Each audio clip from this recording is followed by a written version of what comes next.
चला सगळ्यांना खूप खूप धन्यवाद. आजही तुम्ही कार्यक्रमाला आला आहात आणि आपला हा पुस्तक वाचनाचा कार्यक्रम सीतायन या पुस्तकावर फार रंगत चाललेला आहे. गेले 3 दिवस आपण खूप छान ऐकत आलेलो आहोत मॅडमचं आणि मॅडमचं जे काही ओघवत्या भाषेत, शैलीत ज्या त्या सांगत आहेत, उदाहरण देत ते संपू नये आपल्याला असं वाटतंय आणि खूप छान अनुभव येत आहेत.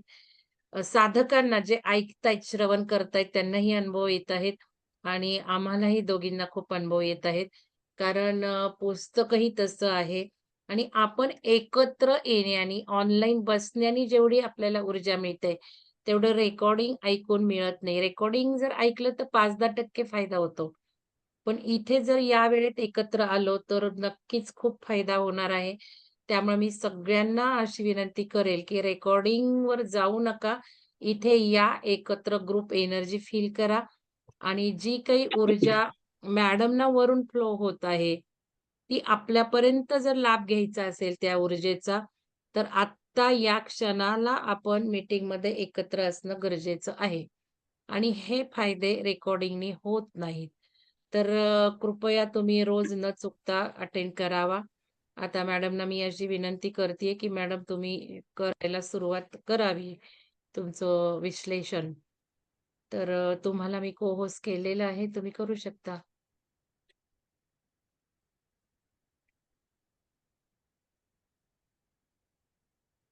ओके. हां. थँक्यू. 3 दिवस खरंच खूप सुंदर अनुभव येतोय. मला स्वतःला सुद्धा खूप छान वाटतंय. खूप छान ऊर्जा जाणवतीये आणि तुम्हा सगळ्यांचा खूप छान रिस्पॉन्स आणि खूप छान प्रेम जाणवतंय. काही लोकांचे फोन येतायत, पर्सनल मेसेज येतायत. त्याच्याने सुद्धा मला खूप छान वाटतंय, की आपण एक खूप सुंदर माध्यम म्हणून तुमच्यापर्यंत पोहोचतोय आणि त्याचा मला आनंद वाटतोय. एक प्रश्न एकाने विचारला होता, की धोब्याच्या बद्दल गोष्ट असा विचारली होती, की असं धोब्याच्या सांगण्यावरून रामाने सीतेला का पाठवलं वनामध्ये? त्याचा उल्लेख खूप सुंदर पद्धतीने आता आलेला आहे या गोष्टीमध्ये. ते मी तुम्हाला आजपासून त्याची सुरुवात आपण करणार आहोत. सीतेने सांगितलं का सीता आणि माता सीता आणि श्रीराम हे पृथ्वीवरती का आले? त्याच्यामागचा अजून एक खूप मोठा महत्वाचा असा धडा, जो आपल्याला आजही गरजेचा आहे, जो आपल्याला जाणवतो सुद्धा. आत्ताच्या अनुभवामध्ये सुद्धा ते आहे. त्यांचं असं म्हणणं आहे किंवा असं सांगितलं गेलं, विशेषतः आपण म्हणूयात की जनक राजांनी ही गोष्ट सीतेला शिकवली, की आवश्यकतेपेक्षा जास्त संपत्ती हे दारिद्र्याचं कारण आहे. निसर्गाचा स्रोताचा प्रवाह तो अडवतो आणि जर का एकाच ठिकाणी खूप साठवलं जातं, तेव्हा दुसरीकडे त्याचा तुटवडा निर्माण होतो. नदी जेव्हा अडथळ्याशिवाय वाहते, तेव्हा ती गोष्टी तिच्याकडे असलेल्या विविध ठिकाणी गरजेप्रमाणे ती वाटत जाते. पण जर गाळ जर मध्ये आला, तर तिचा तो प्रवाह जो आहे नदीचा, तो खंडित होतो आणि त्याच्यामुळे काय होतं, त्याच्यामुळे आजार निर्माण होतात. प्राण्यांना हे ज्ञान पहिल्यापासून उपजत आहे. म्हणून गरजेपेक्षा ते जास्त घेत नाहीत. जनक राजाला ही गोष्ट माहिती होती आणि म्हणून त्यांनी सीता मातेला ही अनेक जे धडे दिले, त्यातला एक महत्वाचा धडा हा होता, की आपल्याला सुद्धा हा धडा आजही लागू आहे, की आज सगळीकडे कुठे-कुठे कमतरता का निर्माण होतीये? कारण आपण सगळेजण म्हणजे विशेषतः मनुष्य हा सगळ्या गोष्टी साठवून ठेवण्याचं त्याचं काम आहे आणि त्याच्यामुळे तो इतर ठिकाणी हा प्रॉब्लेम निर्माण कळत-नकळतपणे करतोय. तर हा निसर्ग नियम जाणून घेण्यासाठी म्हणून सीता मातेने तिच्या मुलांना हे ज्ञान कुठे मिळेल? राजवाड्यात बसून तर हे ज्ञान मिळणार नाहीये. हे प्रत्यक्ष ज्ञान प्राण्यांशी कसं बोलावं, वनस्पतींशी कसं कनेक्ट व्हावं, हवेची किंवा वाऱ्याची दिशा कशी समजावी, पक्ष्यांची भाषा कशी कळावी आणि निसर्गाचं ज्ञान हे कसं घ्यावं, हे सगळं समजण्यासाठी तिने राजवाड्यापेक्षा सुद्धा वन हे ही त्यांनी ऑप्शन घेतला आणि म्हणून त्या मुलांना योग्य पद्धतीने वाढवण्यासाठी म्हणून सीतेनी आपल्या गर्भावस्थेमध्ये गर्भपोटात तिच्या 2 बाळं असताना तिने वनात जाण्यासाठी पसंती दर्शवली आणि ही तिचा निर्णय होता तो. तो श्रीरामाचा निर्णय होता किंवा कुठलातरी बाहेरचा धोबी असं बोलला, असल्या कुठल्याही लोकांच्यामुळे ती गेलेली नाही.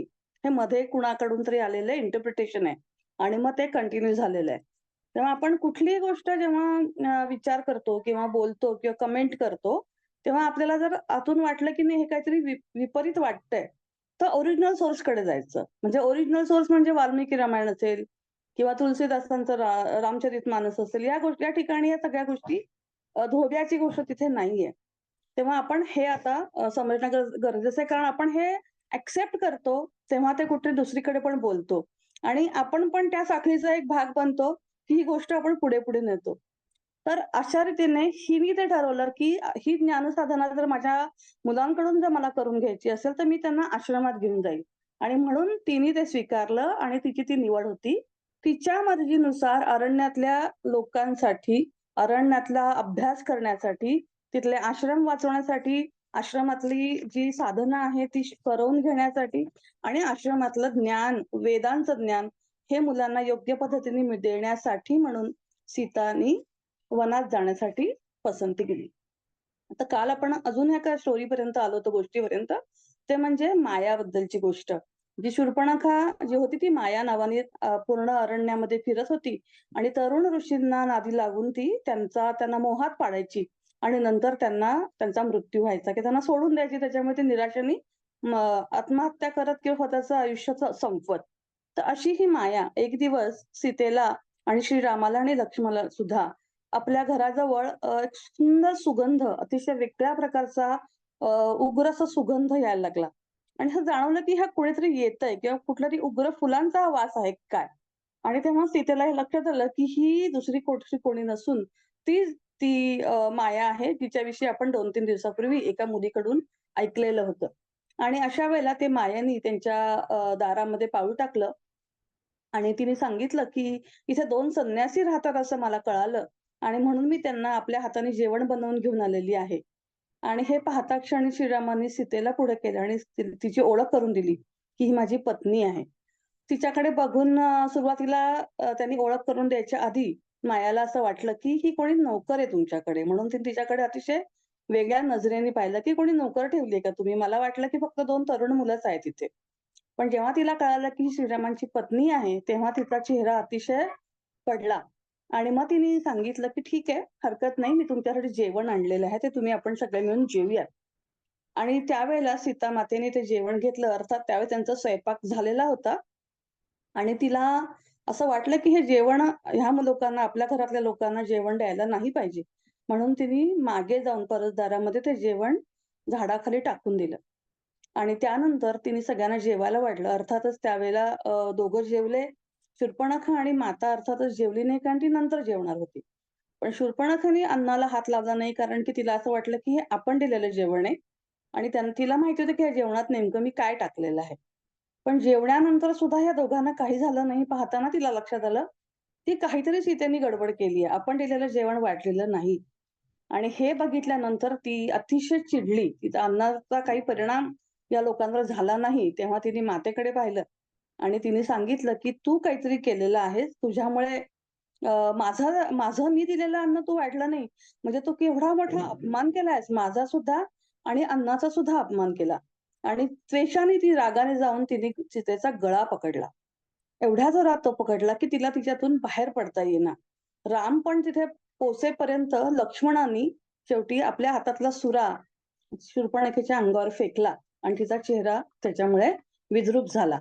आणि त्याच्यानंतर ती पळाली. प्रचंड दुःखी, राग येऊन चिडून, अतिशय अस्वस्थ अवस्थेमध्ये शूर्पणखा तिथून निघाली आणि जाताना ती लक्ष्मणाला म्हणाली, की "तुला सर्वात वेदनामय मृत्यू सहन करावं लागेल.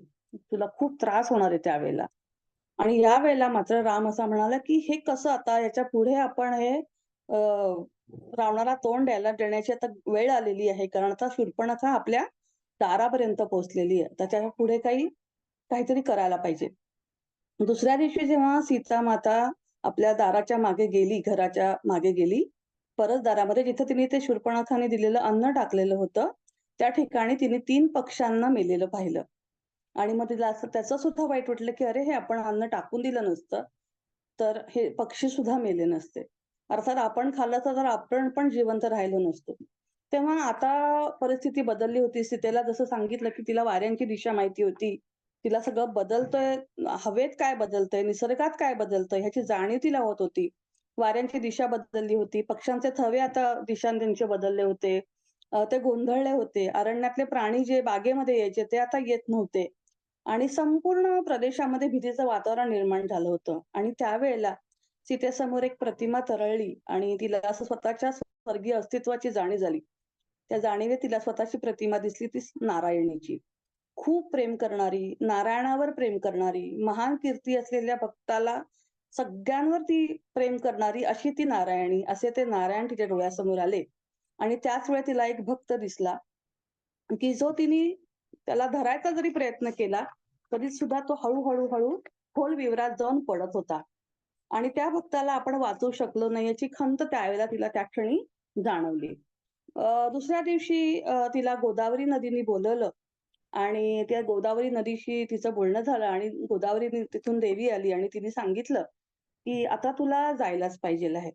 तुला आता ह्या ज्या परिस्थिती आहे, रावणाने जी परिस्थिती निर्माण केलेली आहे, युद्धाची सारखीच ती परिस्थिती आहे. तर या परिस्थितीला तुला आता तोंड द्यावं लागेल. त्याची फसवेगिरी, त्याची जखमा, त्याच्या वेदना यांच्यात आता झाकून गेलेलं त्याच्या आतमध्ये जे त्याचं खोल दडलेलं प्रेम आहे, जो तो विसरलाय, ते जागृत करण्याची फक्त तुझ्यामध्ये आहे. आणि आता तुझ्या संमतीशिवाय ते शक्य नाहीये. तेव्हा आता तू हे सगळं केलं पाहिजेस." तेव्हा माता म्हणाली, की "हो अर्थातच, ह्याला मी सगळं तयार आहे आणि मी माझी मानसिक तीक्ष्णता, आध्यात्मिक कौशल्य आणि शिकलेले माझे पवित्र मंत्र यांचा वापर करून मी तर्कशुद्ध चर्चा करेल आणि रावणामध्ये ती बदल मी घडवून आणेन." तेव्हा देवी म्हणाली, की "तुला इथून काही करता येणार नाहीये. तुला तिथे जावं लागेल. तुला असुरांच्या राज्यात, त्यांच्या हृदयात प्रवेश करावा लागेल. तिथं ही कौशल्य, ही इच्छाशक्ती, हे मंत्रांच्या शक्ती, हे सगळं तुला दाखवायचं ते तिथेच करावं लागणार आहे. या पृथ्वीला वेदनेतून मुक्त करायचं असेल, तर तुला तिकडे जावंच लागेल." तेव्हा तिची तयारी झाली सीतेची, की आता आपल्याला हे जाणं आवश्यक आहे. अशा वेळेला तिसरी घटना घडली. ती म्हणजे रामाबरोबर ती वनामध्ये फिरत असताना तिला वरती आकाशामध्ये सोनेरी हरण दिसलं. ज्याची गोष्ट आपण वाचलेली नॉर्मल अ, अ, गोष्ट. सोनेरी हरणाच्या मागे सीतेने असं सांगितलं, की "मला त्याचं चोळी शिवून द्याल का?" वगैरे. आता तुम्ही 3 दिवस सीतेबद्दल जे काही समजून घेतलं असेल किंवा तुम्हाला जे काही कल्पना आली असेल, तर असं वाटतं का, की सीतेला सोनेरी चोळीचा एवढा काहीतरी खूप मोह पडला असेल आणि त्या मोहात जाऊन तिने रामाला पाठवलं, असं काही लॉजिकली तर आता पटत नाही आपल्याला ती गोष्ट. पण एक काहीतरी म्हणतो ना आपण, की काहीतरी घडण्यासाठी कारण असावं लागतं. आणि म्हणून तिच्या मागे राम गेला.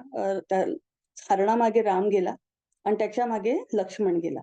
आणि त्यानंतर ती कुटीत आली आणि कुटीत आल्यानंतर तिच्या समोर रावण हा साधूच्या वेशामध्ये होता आणि त्याने भिक्षा मागितली. आता आपण असं पाहिलं, की जनक राजाच्या काळापासूनच समोरच्या कुठल्याही आलेल्या भिक्षा मागणाऱ्या व्यक्तीला किंवा भूक लागलेल्या माणसाला वेगळं पाठवायचं नाही हां. भुकेला पाठवायचं नाही. अन्न देऊनच पाठवायचं, त्याची क्षुधा शांत करायला पाहिजे. हा एक सेवाभाव हा 2 पिढ्या सातत्याने आलेला होता. त्यामुळे समोर माहिती आहे, की हा रावण आहे. माहिती आहे, की तो आपल्याला असा घेऊन जाण्यासाठी आलेला आहे. आपण अन्न दिलं नाही, तर आपण त्याच्या अंगाला तो आपल्या अंगाला हात लावणार नाही.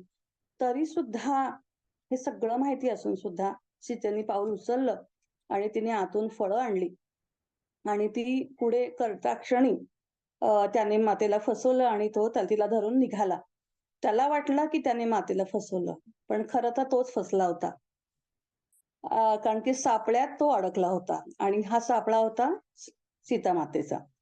तर अर्थातच त्याने ते जे रस्ता पकडला त्याच्यात समोर आपल्याला जटायूचं पण एक उदाहरण आलेलं आहे, की जटायूने आपला पूर्ण प्रयत्न केला विरोध करण्याचा. पण त्याचे सुद्धा पंख त्याने तोडले रावणाने आणि अशा रीतीने पृथ्वीची सुटका करण्यासाठी ती आली होती सीतामाता. ती सगळ्यांच्या कल्याणासाठी आली होती.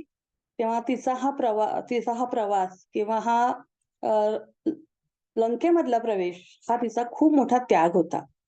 आणि हे सगळं आपण जे ऐकतोय किंवा जे आपण आता बोलतोय, हे सगळं हे सोमा ही अनुसूयाच्या आईला आणि अनुसूयेला सांगत असलेली ही गोष्ट आहे. कारण हा सोमाच्या विचारातून किंवा तिला जे समजलं सीतामातेशी कनेक्ट केल्यानंतर, ही ती सगळी आता आपण गोष्टची चर्चा करत आहोत. आणि अशा वेळेला अनुसूयाच्या आईने विचारलं, खरंच तिच्या योजनेप्रमाणे ती गेली? आणि तेव्हा तिला लक्षात आलं, की अनुसूया जे म्हणत होती, की रावणाने सीतेला पळवलं नाही. त्याचा अर्थ तिला आत्ता उमगला, की सोमा म्हणाली, की नाही, हे सगळं तिच्या योजनेप्रमाणे होतं. सीतामातेच्या योजनेप्रमाणे हे होतं. आणि अशामुळे सीतामाता स्वतःहून अ, रावणाबरोबर ती गेली. तेव्हा यावेळेला खरं पाहिलं तर सीतामाता यांनी खूप परीक्षा दिलेल्या आहेत. ह्या सगळ्या परीक्षा त्यांनी पुन्हा त्या परत येईपर्यंतच्या अनेक परीक्षा आहेत त्या. त्याच्या अनेक चर्चा, त्याचं विश्लेषण, त्याचं पूर्णपणे वर्णन या पुस्तकात खूप मोठ्या प्रमाणात दिलेलं आहे. ते एका शब्दात, काही ठराविक वेळात नाही आपण करू शकत. ते त्या-त्या क्षणाचा विचार करून तन्मयतेने जेव्हा आपण वाचू तेव्हा ते लक्षात येईल. पण अर्थात हे सगळं अयोध्येला पण पोहोचण्याची शक्यता त्यावेळेला नव्हती. कारण ह्या परीक्षा त्यांनी दिल्या, सीतामातेने दिल्या. ह्या ऐकण्याची तयारी त्या लोकांच्या म्हणजे त्या जनतेच्या पण त्यांची तयारी झाली नव्हती. त्यांना फक्त एवढंच माहिती होतं, की आपले महाराज म्हणजे श्रीराम यांनी खूप मोठं धैर्य दाखवलं, खूप मोठा पराक्रम दाखवला आणि म्हणून ते विजयी झाले. सीतामातेच्या खऱ्या गोष्टी फक्त हनुमंताला माहिती होत्या. कारण सीतामातेने हनुमंताला आपल्या पुत्राप्रमाणे त्या समजत होत्या आणि हनुमान हे महादेवाचं ऊर्जा असलेले होते. म्हणजे महादेवांनी आपली ऊर्जा हनुमानाकडे साठवलेली होती. तेव्हा हळू-हळू ह्या गोष्टी बदलायला लागतील अशी अपेक्षा सोमाला होती. म्हणून सोमाने हे सांगितलं, की सीतामाताविषयी कोणालाही तिने काय परीक्षा दिल्या, तिने काय भोगलं, तिने काय त्रास सहन केला, तिने काय-काय कशा पद्धतीने यातून पार गेली, हे कुणालाही समजण्याच्या मनस्थितीमध्ये कोणी नाहीये. पण काळ आता बदललाय. आता भविष्यामध्ये स्त्रियांच्या कर्तृत्वाबद्दल बोललं जाणार नाही. स्त्रिया पडद्याआड जाणार आहेत. त्यांच्या लंकेतील वास्तव्यामध्ये ज्या कसोट्यांना ती सामोरी गेली, तिच्याबद्दल कोणीही बोलणार नाही. ती फक्त हनुमानाजवळच ती बोलेल. तर अशा प्रकारे रावणाने सीतेला आपल्या विमानात बसवलं. तिने साखळदंड्यात तिला बांधायचा प्रयत्न केला, पण ती म्हणाली, की "मी स्वतःहून तुझ्याबरोबर येतीये, तर तू मला का बांधतोयस?" आणि असं करून ते मग त्याने सीताला लंकेमध्ये पोहोचवलं, उतरवलं आणि अशोक म्हणजे अशोकाच्या वृक्षाजवळ एका बागेत एक मोठा हा वृक्ष होता अशोकाचा. तिथे जाऊन ती बंदिस्त बागेत ती बाग अतिशय बंदिस्त होती. तिथे जाऊन नेलं. तिथे अनेक राक्षसिणी पहारा देत होत्या. त्यातल्या एका राक्षसिणीचं नाव याच्यामध्ये आलेलं आहे, जे सगळ्यांना माहिती पण असेल. तिचं नाव आहे त्रिजटा. त्रिजटा ही तिथे सीतेसाठी खास तिला मदत करण्यासाठी म्हणून तिला अन्न-पाणी, तिला फळं देण्यासाठी म्हणून तिची नियुक्ती केली गेलेली होती. गेल्या-गेल्या सीता प्रचंड घाबरलेली होती एका अर्थी, कारण खूपच मोठा हा आघात होता. जरी माहिती होतं तरी सुद्धा या घटना अशा काही पद्धतीने घडल्या होत्या आणि ती दमून गेली आणि म्हणून तिने भरपूर पाणी प्यायली ती. आणि पाणी पिल्यानंतर हळू तिचं मन अतिशय धुसर व्हायला लागलं.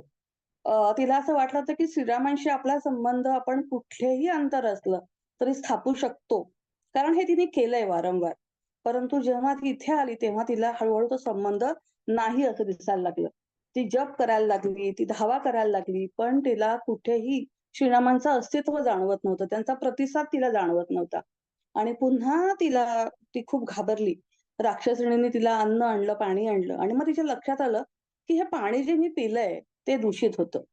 आणि हे सगळं मार्गदर्शन आता ज्यापुढे झालं, ते मार्गदर्शन करणारी माता पार्वती होती. यावेळेला अशोक वृक्षाच्या वर पांढऱ्या पक्ष्याच्या रूपात एक जे अस्तित्व होतं, ते पार्वती मातेचं होतं आणि पार्वती मातेने पहिल्या दिवसापासून तिला मार्गदर्शन करायला सुरुवात केली. हळू माता त्या पाण्यामुळे काळोखामध्ये बुडायला लागली. तिला जीवसृष्टीची कोणतीही चिन्ह दिसेनात. वृक्ष जळून खाक झालेले आहेत. नद्या कोरड्या झाल्यात. सजीव सृष्टी आता गुदमरून गेलेली आहे आणि सूर्यचंद्र गेलेत, अदृश्य झालेत. तारे अदृश्य झालेत. सगळीकडे मृत्यूचा दुर्गंध येतोय. स्त्रियांची विद्रूप झालीत. ज्या स्त्रियांवर रावणांनी अत्याचार केला, त्या सगळ्या स्त्रिया आता प्रेतं त्यांची उठून उभी राहिलीत आणि ते रडतायत, की "माता आम्हाला मदत कर." आणि अशा प्रकारच्या वातावरणामध्ये सीता तिथे होती, की जिला प्रचंड गुदमरल्यासारखं झालं. आणि मग तिला असं लक्षात आलं, की "रावणा तू काय केलंयस? इतक्या बायकांना तू त्रास दिलायस, इतक्यांवर अत्याचार केलेत, इतक्या जणींना मारलंय, ह्याचे परिणाम तुला नक्कीच भोगावे लागतील." आणि तेव्हा रावण असा म्हणाला तिला, की "मी माझ्या सुखासाठी हे सगळं निर्माण केलंय. या सर्व उद्ध्वस्त लोकांकडून मी सगळी सगळी पृथ्वी अशी उद्ध्वस्त करेल आणि तिचं पूर्णपणे बंदिस्त करून मी माझं त्याच्यावरती राज्य करेन." ह्या हा आनंद, हा असुरी आनंद हा रावणामध्ये होत होता. आणि यावेळेला सीतेने ठरवलं, की आपल्याला यातून सगळ्यांना बाहेर काढलं पाहिजे. पहिल्यांदा आपल्याला स्वतःला बाहेर काढलं पाहिजे. अचानक तिला दुसरं दृश्य असं दिसलं, की एक तळं आहे आणि त्या तळ्याच्या बाजूला काठावरती श्रीराम बसले आहेत. आणि ते पाहून तिला खूप आनंद झाला, की आता आपल्याला श्रीरामांची भेट होऊ शकते. आपण त्यांना कनेक्ट करू शकतोय. पण तिला असं दिसलं, की त्यांच्या शेजारी एक अतिशय सुंदर स्त्री बसली आहे आणि श्रीराम तिला असं म्हणतात, की "सीता तर आता मरण पावली आहे आणि आता तूच माझी पुढची महाराणी असशील." आणि हे पाहिल्यानंतर सीतेला अजूनच दुःख झालं, की मी आता हे काय पाहतेय? आणि हळू त्या रामाचं रूपांतर रावणात झालं. आणि मग हे तिला लक्षात आलं, की सगळी माया आहे. आपण ह्या मायावी जगामध्ये अडकलो आहोत. खोट्या प्रतिमध्ये मध्ये अडकलोय. मग ही माया कोण निर्माण करतंय? हा दुष्टपणा कोण करतंय? ही किळसवाणी भीती कोणाच्या मनाने निर्माण केली आहे? तर उत्तर तिला आलं, की तो तोच आहे. ज्याने पुन्हा-पुन्हा त्याच्या स्वतःच्या मुलाला म्हणजे भक्त प्रल्हादाला मारण्याचा प्रयत्न केला.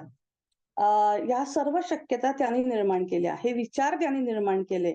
माणसाच्या मनात हे विचार शिरण्यापूर्वी, या पृथ्वीवर अशी वागणूक सुरू करण्यापूर्वी, स्त्रियांवर अत्याचार, मुलींवर अत्याचार होण्यापूर्वी त्याचा विनाश केला पाहिजे.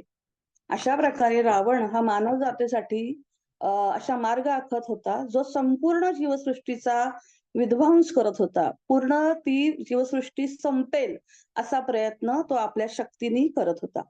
आणि म्हणून त्याने हे सगळं त्याने संपवावं म्हणून मातेने जन्म घेतला होता. यावेळेला मातेला खूप असहाय्य झालं. दुःख, पीडा असं सारखे-सारखे विचार तिच्यामध्ये यायला लागले आणि असं वाटलं, की आता आपण आपलं शरीर अनंतात विलीन करूयात. कारण की आता मी नाही जगू शकत. मी श्रीरामांशी सुद्धा आता मी कुठे जोडू शकत नाहीये.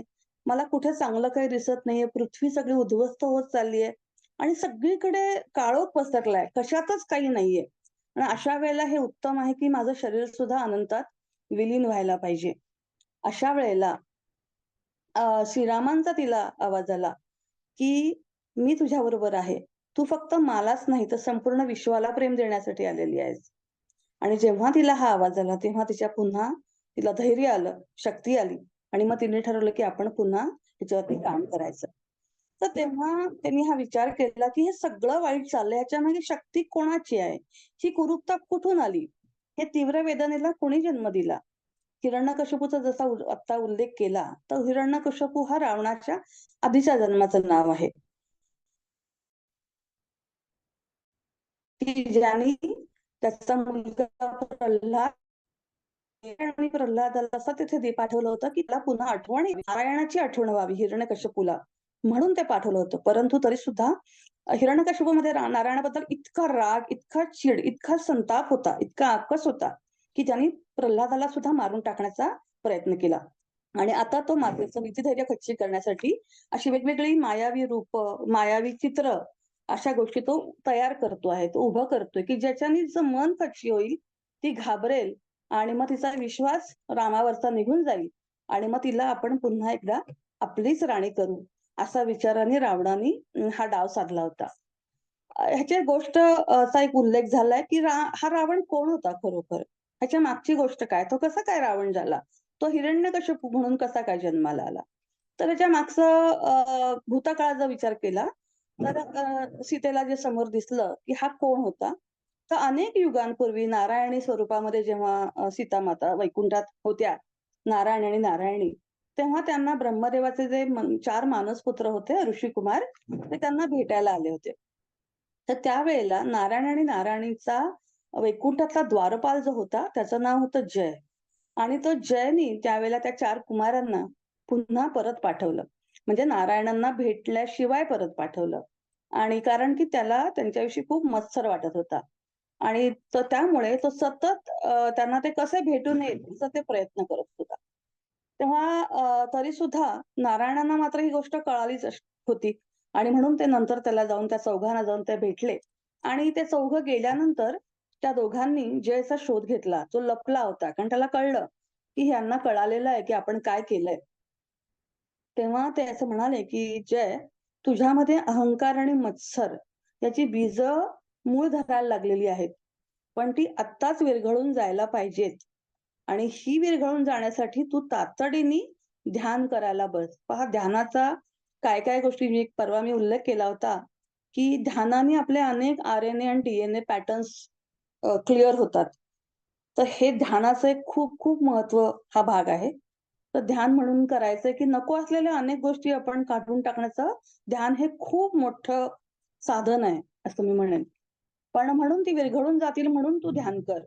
आणि जर का तू हे केलंस तरच तुला मी स्वर्गलोकात राहण्याची परवानगी देईन आणि म्हणून त्यांनी ती अजून पुढे परवानगी दिली. परंतु एवढं करूनही जय दिवसेंदिवस अधिकच उद्धट होत गेला. अवमानकारक भाषा त्याची होत गेली आणि तो असं म्हणाला, की "नाही तुम्हाला भेटायची त्यांची इच्छा नसेल असं मला वाटलं आणि म्हणून मी त्यांना येऊ दिलं नाही." तेव्हा नारायण असं म्हणाले, की "तू तर खोटं बोलतोयस. आता फसवणुकीच्या बिया सुद्धा तुझ्यामध्ये पेरल्या गेलेल्या आहेत. मग ताबडतोब ध्यानाला बस. अप्रामाणिकपणा, अहंकार यांना मुळापासून तू उखडून टाक. या मोहजालातून तू स्वतःला मुक्त कर. नाहीतर पुढं तू फार काळ काय या स्वर्गामध्ये राहू शकणार नाहीस." पण एकांतवासात न जाता पुन्हा तो जय त्या ऋषिकुमारांना जाऊन भेटला आणि त्यांनी पुन्हा त्यांना अधिकच आगाऊपणे त्यांच्याशी तो बोलला. आणि जनरली असं असतं, की जेव्हा अतिशय उच्च पातळीची स्पंदनं जिथे असतात, त्या ठिकाणी जर अशा नकारात्मक स्पंदनं जर तिथे आली, तर पूर्ण ते वातावरण खराब होण्याची शक्यता असते. आणि म्हणून त्या सूक्ष्म लेव्हलनी सगळं वातावरण जर विस्कळीत झालं, तर सबंध नकारात्मक ऊर्जा संपूर्ण विश्वात पसरली जाते. आणि म्हणून नकारात्मकता ही चुकूनही किंचितही प्रमाणात आपल्या बोलण्यात, आपल्या विचारात, आपल्या वागण्यात ही कुठेही आली, तर त्याचं कसं दमन केलं पाहिजे किंवा केलंच पाहिजे, ह्याचं एक उदाहरण पुन्हा आपल्याला इथे दिसतं. तर पुन्हा नारायणांनी जयला आठवण करून दिली, की "तू पुन्हा क्षमा माग आणि अ, हे चुकलंयस असं मान्य कर." तेव्हा जय स्वतःशीच बोलायला लागला, की "देवांना सगळ्यांसमोर मला रागवायची काय गरज होती? त्यांनी माझी अशी अवहेलना का केली? माझ्या आणि देवांच्यामध्ये वितुष्ट कोणी आणलं तर ह्या ऋषींनी केलं.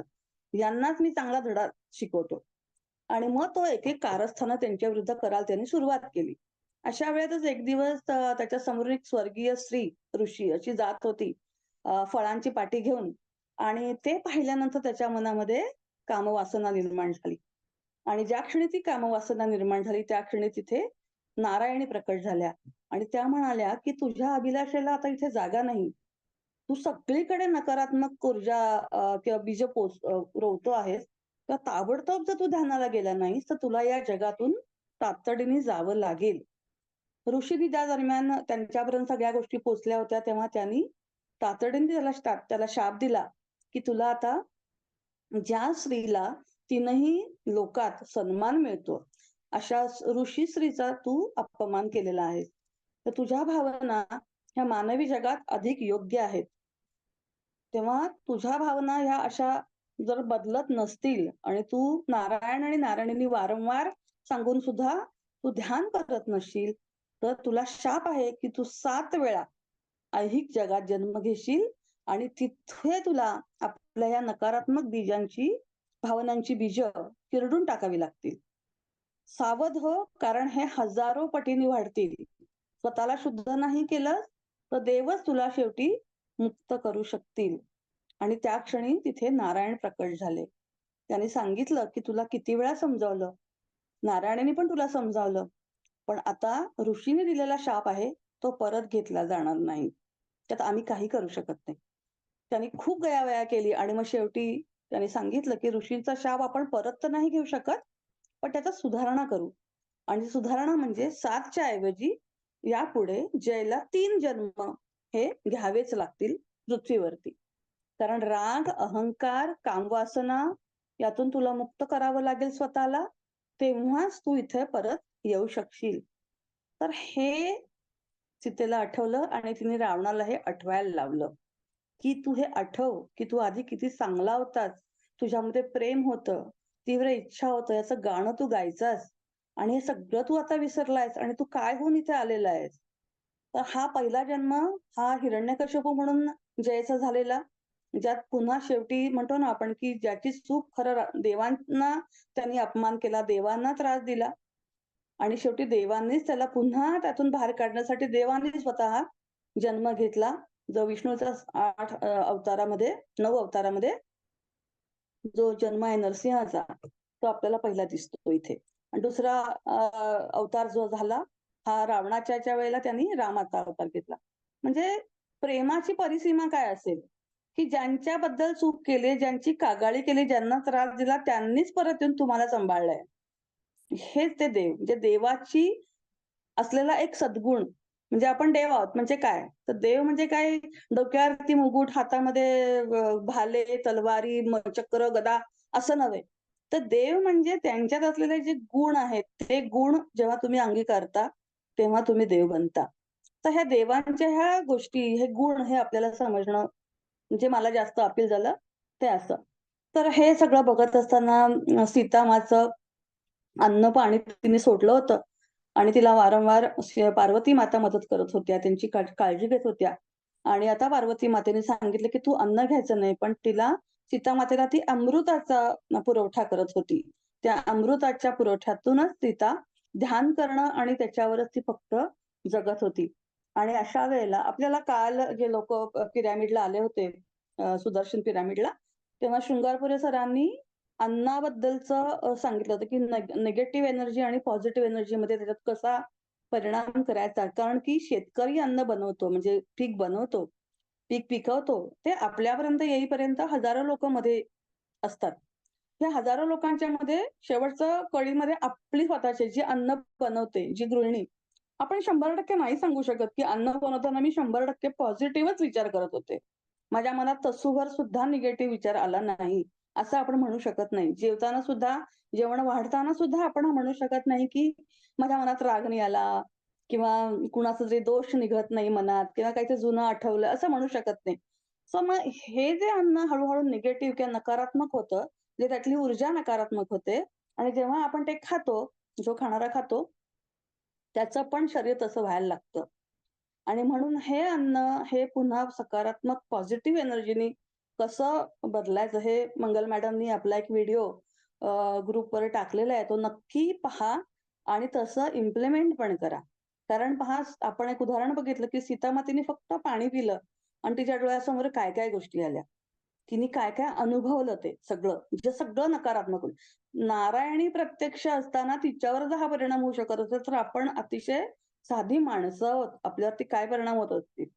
आणि त्यात टीव्ही सारख्या काही टीव्हीजमध्ये येतात, सीरियल्स आणि विशेषतः पहा किती प्लॅन केलेला हा डार्क फोर्सेसने केलेले प्लॅन्ड आहेत, की दुपारी कोण असतात घरात? बायका आणि सगळ्या ज्या सीरियल्स आहेत त्या बायकांच्या सीरियल्स आहेत.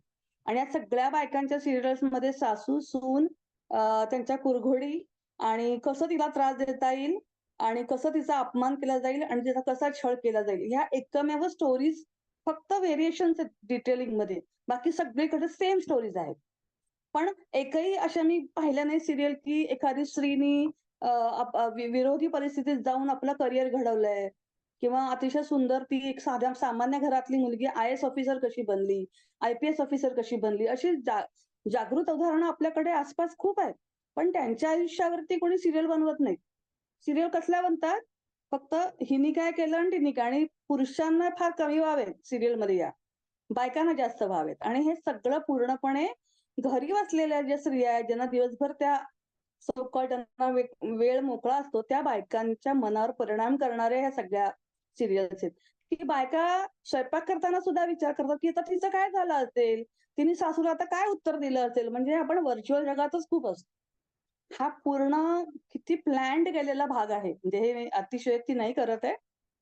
घाबरवत नाही. पण आपण जे म्हणतो ना, आपल्याला अवेअर राहायला पाहिजे आणि त्या विचारात आपण स्वयंपाक पण करतो आणि तेच स्वयंपाक आपण घरातल्या लोकांना जेवायला घालतो आणि आपण पण ते गोष्टी होतो आणि म्हणून त्या सीरियल्स आपल्या घरात पण हळू घडायला लागतात. याचा नीट जर अभ्यास केला तर लक्षात येतं की खरंच आपल्यावर पण याचे परिणाम होतायत. तर हा भाग जो आहे हा फार काळजीपूर्वक लक्षात घ्यायला पाहिजे. तर अशा प्रकारे हे अन्नाचा भाग मी तुम्हाला सांगितलं, की ज्यांनी ध्यानाच्या पलीकडे ध्यान करूनच आपण ह्याच्या पलीकडे जाऊ शकतो. तर पार्वती आईनी सांगितलं, की "तू इथे झोपू नकोस, कारण तू झोपलीस तर स्वतःचं रक्षण पण करू शकणार नाहीयेस तू. तेव्हा पहिलं काम तुझं आहे, की तू तुझं रावणाबरोबर काम करायचं आणि ते म्हणजे त्याला त्याच्या मनावरती काम करायचं आणि हे सतत पोषण तू करत राहणं स्वतःचं. अन्न न खाता ध्यानाने आणि अमृताने हे पोषण स्वतःचं करायचं. तर हळू-हळू सीतेला एकदा ध्यानामध्ये खोल ध्यान करत असताना एक हळू आवाज आला. तो आवाज असा होता, की हळू स्त्रियांवरील जुलूम वाढत जाणार आहे. पुढे जन्म घेण्याच्या आधीच मुलींना काहीच किंमत नसल्यामुळे त्यांना ठार मारलं जाईल. पती त्यांच्या बायकांना घरात डांबून ठेवतील, त्यांच्याकडून अंगमेहनतीची कामं करून घेतील. स्त्रियांना शिक्षण आणि संपत्ती मिळणार नाही. स्वतःचा आत्मविश्वास त्या घालून बसतील, स्वतःला कमी लेखू लागतील. त्यांच्या शारीरिक सौंदर्यावरती किंमत ठरेल, त्यांचा विवेकज्ञान किंवा कौशल्य याच्यावरती नाही. त्यांना आध्यात्मिक प्रशिक्षण नाकारले जाईल. जीवनातील सर्वोच्च ध्येय गाठण्यात त्यांना योग्य नाहीयेत त्या, असं समजलं जाईल. तेव्हा ह्या अशा बायका ज्या माझ्या ऋषी कन्या होत्या, ज्या स्त्रिया अतिशय प्रगत होत्या त्या काळात, ज्यांनी सूर्यमंडळं निर्माण केली आणि ती चालवली, हे सुद्धा पुढच्या काळात लोकं विसरून जातील. या स्त्रिया म्हणजे उदाहरणार्थ गार्गी असतील, मैत्रेयी असतील, आपण अनुसूया अशा अनेक स्त्री ऋषींची नावं घेतली. या सगळ्या स्त्रिया फक्त थोर ऋषींच्या पत्नी आहेत, एवढंच त्यांची ओळख लोकं ठेवतील. तर तेव्हा सीतेला कळेल ना, की हे कोण बोलतंय? आणि जेव्हा तिने डोळे उघडले, तेव्हा तिच्यासमोर देवाहूती नावाची ऋषी बसली होती. ती अतिशय मोठी महाऋषी असं समजलं जातं. मनू आपल्याला माहिती आहे, की मनूपासून पूर्ण मानवजात सुरू झाली. त्या मनूची ही कन्या देवाहुती आणि ती तिच्यासमोर प्रकट झाली आणि तिने सांगितलं, की हे स्त्रियांचं पुढचं भविष्य असणार आहे.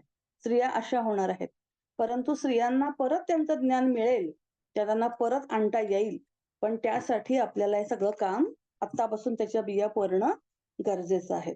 देवावती या ज्या महाऋषी होत्या, त्यांचे पती जे होते ते कर्दम मुनी होते. त्यांना 9 मुली होत्या. त्यातलीच एक मुलगी म्हणजे अनुसूया आणि यांना एक मुलगा होता, त्याचं नाव होतं मुनी कपिल. कपिल मुनी ज्याला आपण म्हणतो, ते नारायणाचे अवतार होते.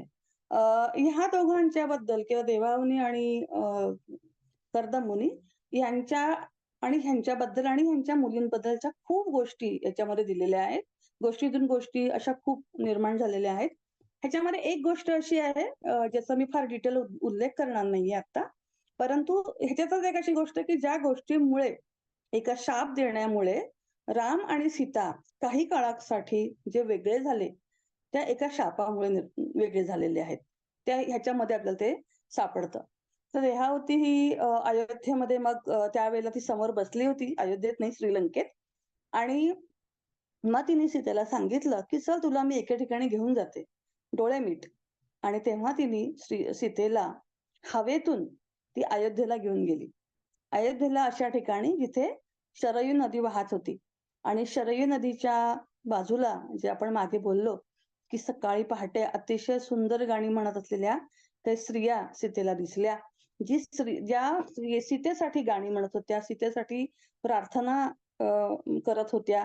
तिच्यासाठी तिचं संरक्षण व्हावं म्हणून तिच्यासाठी जप करत होत्या. तर अशा प्रकारे देवाहुनी म्हणाली, की ह्या बायकांच्यामुळे तुझ्याभोवती एक सुंदर संरक्षक कवच निर्माण झालंय. पण हे कवच त्यांच्यामुळे निर्माण झालंय याची त्यांना काही जाणीव नाहीये. हे संरक्षक कवच जे आहे ते ऊर्जेचं वलय झालेलं आहे आणि त्यांच्या ह्या प्रयत्नांमुळे किंवा त्यांच्या ह्या प्रेमामुळे त्या सकाळी दररोज हे म्हणतात, म्हणून हे सगळं हळू तुझ्याभोवती निर्माण झालेलं आहे. म्हणजे ही पण एक ह्या संबंध पुस्तकातली मला आवडलेली अजून एक गोष्ट आहे, की आपण जी दररोज साधना करतो, त्या साधनेचे परिणाम कुठेपर्यंत होऊ शकतात. म्हणजे सीता तसं पाहिलं तर नारायणी आहे. तिला स्वतःचीच एक शक्ती आहे. संबंध विश्वाचं कल्याण करणारी जी शक्ती तिच्यामध्ये आहे. तिचे पती नारायण स्वतः श्रीराम या जन्मातले तिची काळजी घेणारे आहेत आणि तरीसुद्धा एक संरक्षक कवच निर्माण करण्याची शक्ती असलेल्या सामान्य बायका, ते सुद्धा तिथे उपयोगी पडलेलं आहे. म्हणजे ह्या जगात, ह्या निसर्गात काही छोटं-मोठं असं काही नाहीये. सगळ्याची आपली एक स्वतःची एक म्हणू ना आपण खारीचा वाटा, तसा प्रत्येकाचा आहे आणि तो तेवढाच महत्वाचा आहे. म्हणजे सीतेसाठी काय, त्यांनी काय फरक पडतो, असं आपण खूप वेळा म्हणतो. माझ्या एकटीने असं काय होणार आहे? की आम्ही एवढंसं केल्याने काय होणार आहे? मी एक अर्धा तास ध्यान केल्याने काय होणार आहे? एक गोष्ट थोडासा वेगळा विषय पण तरी सुद्धा मला जर आवडलेली एक गोष्ट आहे, की अरिस्टोटल समुद्र किनाऱ्याने चाललेला होता आणि त्याच्याबरोबर त्याचे काही शिष्य चालले होते आणि समोर समुद्रातून जेव्हा लाटा बाहेर येत होत्या, तेव्हा अनेक मासे फेकले जात होते किनाऱ्यावरती. तर हाच बोलत-बोलत विद्यार्थ्यांना शिकवता एक जसा त्याच्या हाताला जो मासा मिळायचा, तो समुद्रात फेकून द्यायचा. तेव्हा असं ते सतत बघितल्यामुळे तो एक विद्यार्थी त्याला विचारतो, की "तुम्ही मासा फेकल्याने याचं काय होणार आहे? काय सगळे मासे तर काय तुम्ही अ, त्यांचा तर काही जीव वाचवू शकणार नाही आहात. तेव्हा तुमच्या एवढीशा क्रियेमुळे काय फरक पडणार आहे?" तेव्हा अरिस्टोटल असं म्हणाले, की "सगळे मासे तर मी नाही त्यांना जीवन देऊ शकतो. पण एक जरी जाऊन आत पाण्यात पडला आणि त्याला जीवन मिळालं, तरी माझ्यासाठी खूप आहे ते. कारण त्याच्यासाठी ते पूर्ण जीवन मिळालेलं आहे." तेव्हा आपल्या एका छोट्याशा कृतीने असं काय मोठं घडणार आहे असा जर विचार केला, तर तो एक मासा सुद्धा त्याचं आयुष्य परत त्याला मिळणार नाही. सो ही गोष्ट आपल्याला सुद्धा लागू आहे. हे सगळं सुरू असताना एक दिवस मातेकडे सकाळी रावणाची पत्नी मंदोदरी आली. मंदोदरीचा जो चॅप्टर आहे किंवा जो धडा आहे किंवा ते प्रकरण आहे, ते सीतायनचं किंवा माझ्या आयुष्यात मला जे काही माहिती मिळाली किंवा नॉलेज मिळालं किंवा जे काही समजलं त्यातलं सगळ्यात उत्कृष्ट म्हणजे एक बाईला माहितीच असलं पाहिजे या जगातल्या प्रत्येक स्त्रीला हे माहितीच पाहिजे. म्हणजे ज्या स्त्रिया आज ऐकतायत, ज्या स्त्रियांना मुली आहेत विशेषतः, त्या प्रत्येकीपर्यंत ही माहिती जायलाच पाहिजे, असं मला खूप स्ट्राँगली वाटतं. त्या मंदोदरी सकाळी सीतेला भेटायला आली आणि तिने तिला सांगितलं, की "मी माझ्या हाताने जेवण बनवून आणलेलं आहे. तर तुम्ही कृपा करून ते ग्रहण करावं." तेव्हा सीतेने अतिशय नम्रपणे तिला सांगितलं, की श्रीराम आल्याशिवाय मी एकही घास घेणार नाहीये.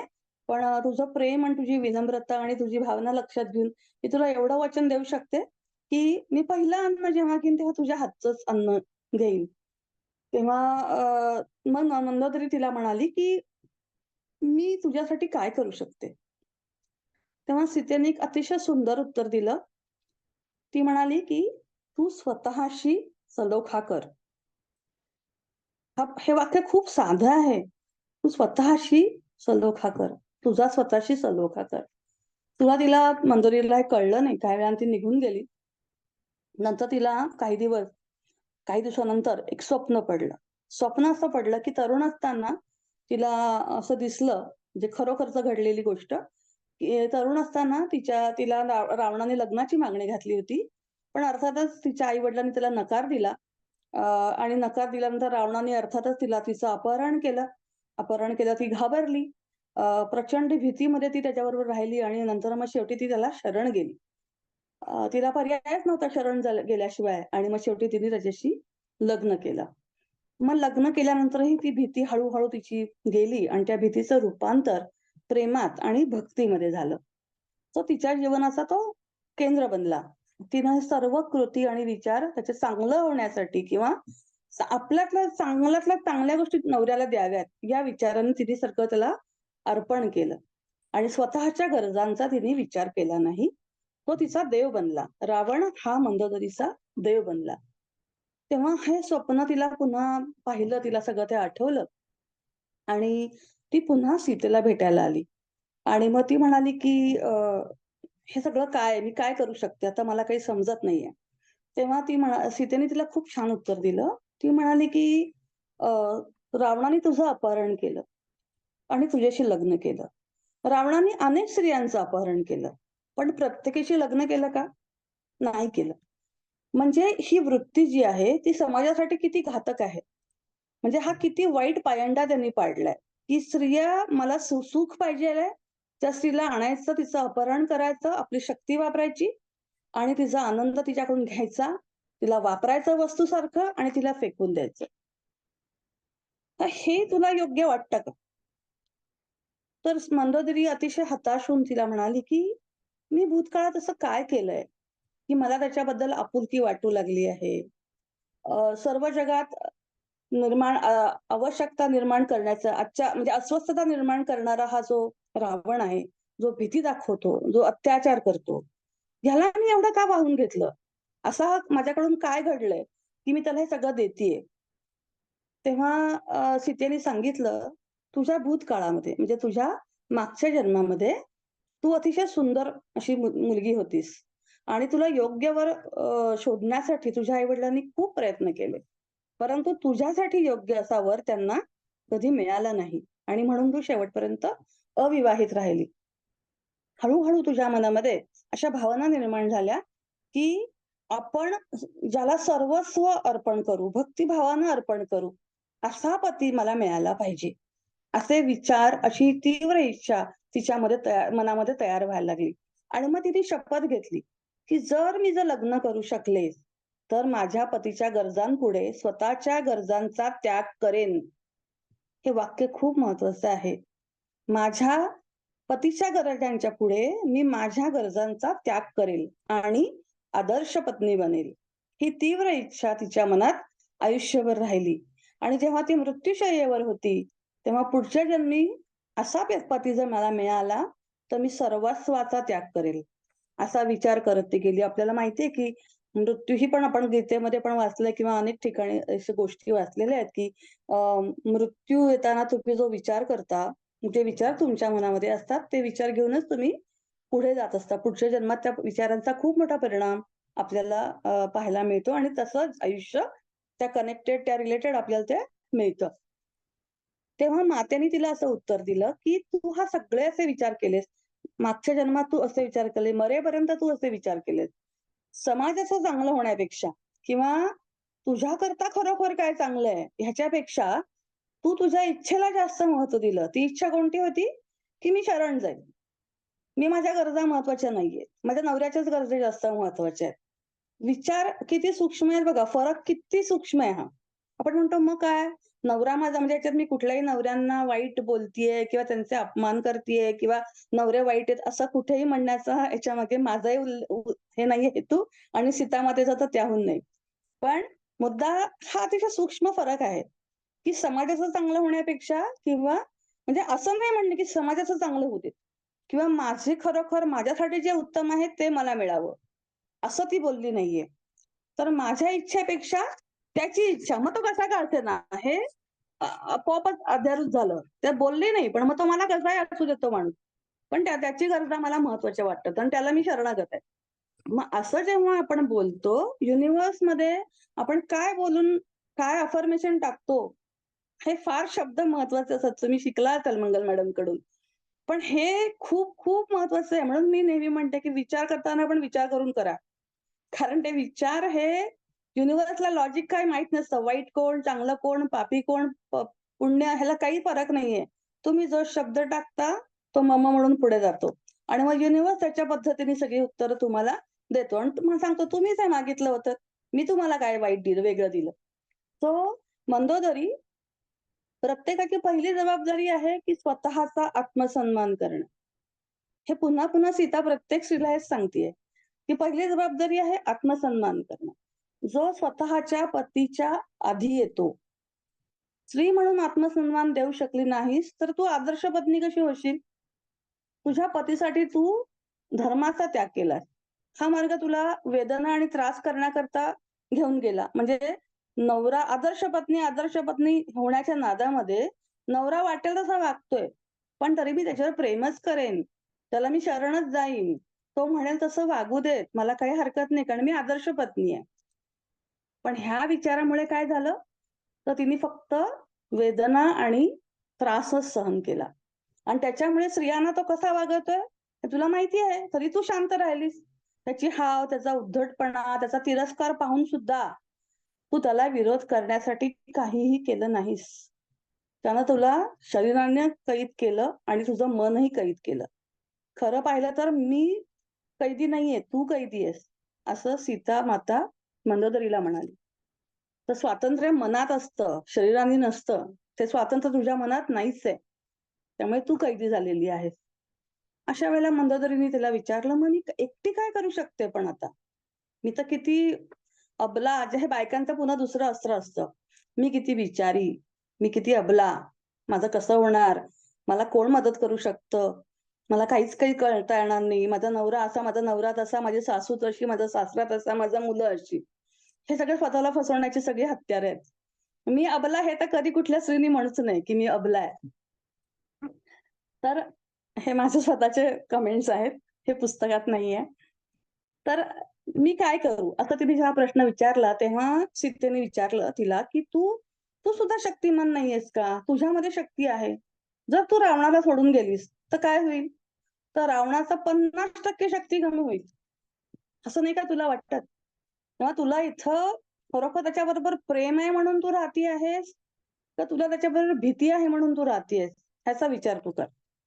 त्या प्रेमाचा जन्म भीतीने किंवा स्वार्थी इच्छेने होत नाही. प्रेम स्वातंत्र्यातून जन्म घेतं. तू स्वतंत्र आहेस का? मग तुझं प्रेम आणि स्वातंत्र्यातून आलेलं नाही. ते भीतीतून आलेलं आहे. म्हणून ते प्रेम हे नाहीये. आणि राग आणि मत्सर हे अशक्त मनाला असतात. अशक्त ज्यांचं मन असतं ते चिडके असतात, रागीट असतात. कारण त्यांना समजतच नाही मी कसं व्यक्त करायचं. आणि ते व्यक्त होऊ शकत नाही म्हणून मग ते चिडतात, ते रागवतात. सो राग आणि मत्सर हे अशक्त मनात असतात. त्या त्रासदायक भावनांवर विजय जर मिळवायचा असेल, तर या विश्वाला आधार द्यायचा असेल, तर ह्या विश्वाला खऱ्या अर्थाने तुम्हाला प्रेम द्यायला पाहिजे. आणि हे मानवतेच्या भावनेचे सर्वात महत्वाची भावना ही प्रेम आहे. आणि म्हणून हे तू निर्माण कर. आधी स्वतःबद्दलचा आत्मसन्मान शिक करायला स्वतःला आणि मग ठरव तुला काय करायचं ते. या दरम्यान पुढच्या काही भागामध्ये असं दिसतं काही काळामध्ये श्री हनुमान हे मातेला शोधून काढतात. ते अशोकवनात येतात आणि मातेची भेट घेतात. त्यांना श्रीरामाने दिलेली अंगठी देतात. आणि तेव्हा माता अनसुया सुद्धा मातेला भेटते आणि तिला सांगते, की आता तुला लढाईच्या पुढच्या टप्प्याकडे जावं लागेल. तुला मी जेवढी जमेल तेवढी शक्ती दिलेली आहे, देत आहे. पण पुढच्या मोठ्या टप्प्याकडे तुला आता वळायचंय आणि तुला आता हे मानसिक युद्ध जे आता सुरू व्हायला हवं आहे. कारण आत्तापर्यंत रावण तुझ्याशी तुझं मन खच्ची करण्यासाठी, तुझ्या भावना खच्ची करण्यासाठी, तुझा विश्वास खच्ची करण्यासाठी काम करत होता. आत्तापर्यंत त्याने तुझा मानसिक हल्ले तुझ्यावर केले. आता तुला त्याच्यावरती मानसिक हल्ले करायचे आहेत. एक वाक्य तिचं फार सुंदर आहे दिलेलं आहे अनुसूया मातेचं, की हे तुला वाचवण्यासाठी करायचं नाहीये. तू इथे तुला वाचवण्यासाठी आलेली नाहीयेस. तर तू रावणाला मुक्त करण्यासाठी आलेली आहेस. हे कायमचं लक्षात ठेव. आत्तापर्यंत तुझे हल्ले तुझं जे होतं ते बचावात्मक होतं. रावण तुझ्यावर हल्ला करायचा आणि तू स्वतःला त्याच्यातून बचाव करायचीस. पण आता तुला त्याच पद्धतीने पण उलट जायचंय. तुला आता आतून युद्ध करायचंय, त्याच्यावरती हल्ला करायचाय. आता त्याच्या मनाच्या जगात तुला प्रवेश करायचा आहे. आणि जेव्हा त्याच्या मनात तू प्रवेश करशील, तेव्हा त्याचं अस्वस्थता वाढेल आणि जेव्हा तो अस्वस्थ होईल, तेव्हा श्रीरामाला त्याच्याशी बाहेरून युद्ध करायला खूप सोपं जाईल.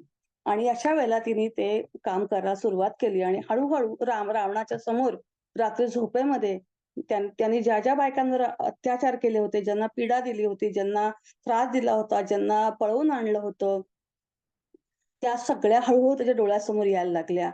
त्याच्या समोर दिसायला लागल्या, त्याच्याशी बोलायला लागल्या, त्याला गराडा घालायला लागल्या, आपल्या न्यायाविषयी त्या मागणी करायला लागल्या आणि तो अस्वस्थ व्हायला लागला. त्याला झोपायची सुद्धा भीती वाटायला लागली. कारण की डोळे मिटले की त्याला सगळ्या त्या बायका दिसायच्या. इतका परिणाम त्याच्या मनावर व्हायला लागला. त्याला विश्रांती मिळत नव्हती आणि अशा वेळेला आदर्श मंदोदरी, जी आदर्श पत्नी म्हणून स्वतःला समजत होती, ती सीतामातेकडे आली आणि ती म्हणाली, की "माता आता मी काय करू? रावणाला घरात झोप मिळत नाहीये, त्याला झोपता येत नाहीये, त्याला विश्रांती मिळत नाहीये. त्याच्या मनावर परिणाम व्हायला लागलेला आहे. आता मी त्याला कोणतं औषध देऊ?" हा प्रश्न चा आहे, मंदोदरीचा आहे. आणि तेव्हा सीतेने एक वाक्य तिला सांगितलं, की न्यायाच्या मार्गात तू आडवी येऊ नकोस. आणि असा हा रावण, त्याच्या आईचं नाव होतं कैकसी. त्याची आई राक्षस कुळातली होती. ह्या कैकसीचं स्वतःचं सुद्धा तपस्या खूप झालेली होती. तर तिला पण खूप ज्ञान होतं. आणि अशा या कैकसीला रावण जाऊन भेटला आणि त्याने तिला सांगितलं, की ह्या सीतामुळे बघ हे असं-असं होतंय आता, हे माझ्या मनात असं का होतं? मला झोप का येत नाही? मला असं सगळं का दिसतंय? तेव्हा कैकसीने सांगितलं, की सीतेने तुझ्या मनामध्ये शिरकाव करण्याची व्यवस्था केलेली आहे. ती ताकदवान आहे. जर का ती तुझ्या इच्छेच्या विरुद्ध तुला आतून बदलवायचा प्रयत्न करते आहे. तेव्हा तू एक काम कर, तू तिच्याशी विवाह कर आणि तिच्याशी विवाह केला तर तुझी शक्ती वाढेल आणि तिच्याभोवती जे संरक्षक कवच आहे, ते तोडण्याचा मी मार्ग शोधेन. पहा, तिला सुद्धा ते दिसत होतं, की सीता मातेच्या भोवती एक संरक्षक कवच आहे. तेव्हा तिला मी त्याच्यासाठी शक्ती पाठवेन, तर तू सुरुवातीला सीतेशी चांगलं वाग. आणि मग काही दिवसासाठी का होईना रावण सीतेशीचं वागणं त्याचं बदललं. अतिशय प्रेमाने आणि खूप मनधरणी करत तो सीतेशी वागायला लागला. परंतु अर्थातच सीतेला ते कळलं होतं. रावण अजून चेकाळला, अजून चिडला, अजून संतापला आणि शेवटी त्याने स्वतःची तलवार काढली आणि सीतेचं संरक्षक कवच तोडण्यासाठी त्याने उगारली. पण अर्थात जसं आपल्याला माहिती की सीतामाई ही एकटी नव्हती. तिच्याभोवती सगळ्या स्त्रिया, ऋषी पत्नी ह्या तिच्याबरोबर होत्या आणि जी लोपामुद्रा जी ऋषी होती, ती तिथे अचानक उपस्थित झाली. तिने आपलं सगळं रूप बदललं आणि तिने आपल्या हजारो हातांनी त्याला पकडलं आणि त्याला संपूर्ण गुंडाळून घेतलं आणि त्याला मागे फेकलं बागेमध्ये. तो पडला. गरगरत जाऊन बेशुद्ध पडला आणि पार्वती माते मग तिच्या मागे ध्यानात बसलेल्या तिला अनेक बायका सीता मातेने पाहिल्या, की तिच्या मागे पार्वती माताच्या मागे असंख्य स्त्रियांच्या रांगा लागल्या होत्या आणि या सगळ्या ऋषी स्त्रिया होत्या. ह्या ध्यान करत होत्या आणि त्या म्हणाल्या, की "आम्ही तुझ्यासाठी काम करतो आहोत. आम्ही तुझं अदृश्य सैन्य आहोत. श्रीरामांची यशाची खात्री आम्हाला नक्की आहे. तेव्हा आम्ही तुझ्यासाठी आहोत. तुला आम्ही दिसलो नाही तरी आम्ही सगळ्या जणी तुझ्यासाठी उभ्या आहोत." आणि अशा रीतीने हे युद्ध आता खऱ्या अर्थाने म्हणूयात आपण एकदम एक महत्त्वाच्या टप्प्यावरून उभं राहिलेलं आहे. आता अर्थातच पुढे सीतेने मनाच्या पूर्णपणे गाभाऱ्यात रावणाच्या प्रवेश केला आणि त्याला पूर्ण सळोकीपळं करून सोडलं. आणि यापुढचा भाग आपण उद्या बघणार आहोत, की श्रीरामांनी कसं हे युद्ध जिंकलं आणि सीतामाई ही अयोध्येला कशी परत गेली. Thank you so much. Shubhangi madam, खूप खूप धन्यवाद. छान झालं आजचं पण सेशन. खूपच छान सांगितलं.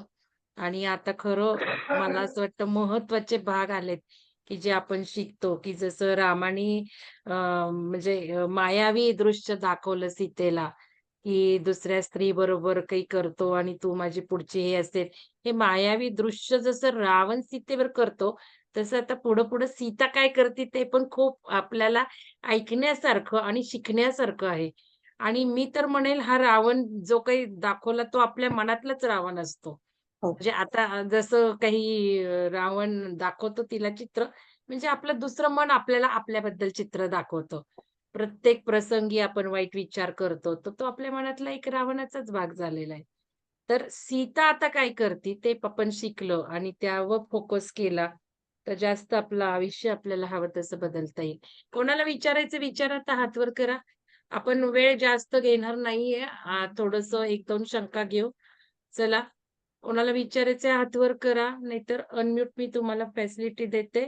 तुम्ही अनम्यूट करा, व्हिडिओ तुमचा सुरू करा आणि बोलायला लागा. चला, कोणाला बोलायचंय? कोणाला बोलायचंय का?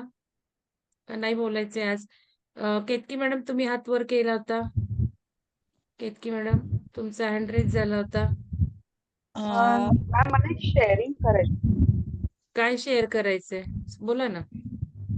आजच्या ज्या मॅम म्हणाल्या, आज सकाळीच मी माझा मुलगा YouTube बघत होता. हं. तर ते जे व्हिडिओज तो बघत होता ते मला आवडले नाही. त्याच्यातून काही शिकायला मिळत नाही अभिराज. आणि मी त्याला हेच म्हटलं की आपल्या आजूबाजूला काही डार्क फोर्सेस असतात जे मुद्दामून असे व्हिडिओज बनवतात ज्यांनी पुढची पिढी मध्ये चांगली घडणार नाही. त्यांना सगळं त्यांना लेझी बनवतील, त्यांना काही असे बनवतील. आणि आजच ते मॅडमनी शेअर केलं त्यामुळे मला फार आश्चर्य वाटलं ते. डार्क फोर्सेस असे आहेत जे डेली सोप बनवतायत ताकी बायकांना त्यांचं महत्व पटावं नाही.